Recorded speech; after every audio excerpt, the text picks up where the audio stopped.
शहर की आखिरी गली में एक पुराना लगभग उजड़ा हुआ घर था। वहां न लाइट ठीक से आती थी, ना ही कोई आसपास रहता था। लोग कहते थे कि उस घर में रात के बाद जाना ठीक नहीं, लेकिन अमन के लिए ये सब बातें सिर्फ अफवाहें थी। वो एक फूड डिलीवरी बॉय था और उसे हर ऑर्डर पूरा करना होता था, चाहे समय आधी रात ही क्यों ना हो। पिछले कुछ हफ्तों से अमन को रोज ठीक 12:30 बजे उसी पते से ऑर्डर मिलने लगा था।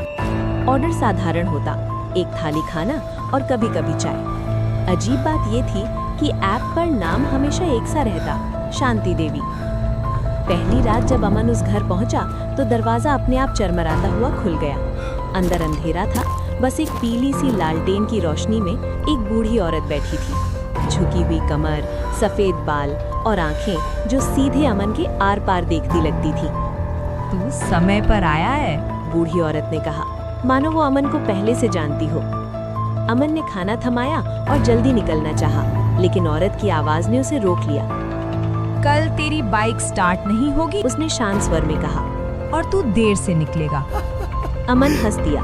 ऐसी बातें वो रोज सुनता था, लेकिन अगली सुबह जब उसकी बाइक सच में स्टार्ट नहीं हुई तो उसे पहली बार अजीब सा डर महसूस हुआ। फिर भी अगली रात वो फिर उसी घर पहुंचा। इस बार बूढ़ी औरत ने कहा, आज तेरे दोस्त को चोट लगेगी, लेकिन जान बच जाएगी। अमन ने उस बात को झटक दिया, मगर उसी रात उसे फोन आया। उसका दोस्त अस्पताल में था, एक्सीडेंट हुआ था। अब अमन का डर गहरा हो गया। हर रात वो कांपते कदमों से उस घर जाता और हर बार बूढ़ी औरत भविष्य की कोई ना कोई बात बता देती और हर बार वो सच हो जाती। एक रात अमन ने हिम्मत जुटाकर पूछ ही लिया, आप ये सब कैसे जानती हैं?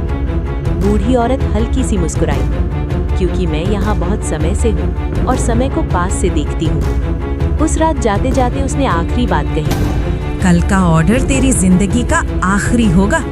अमन पूरी रात सो नहीं पाया। अगली रात उसने ऑर्डर कैंसिल करने की कोशिश की, लेकिन ऐप बार बार वही पता दिखाता रहा।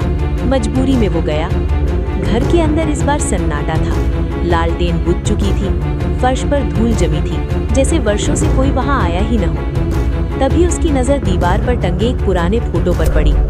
वो फोटो उसी बूढ़ी औरत का था और नीचे तारीख लिखी थी 20 साल पुरानी।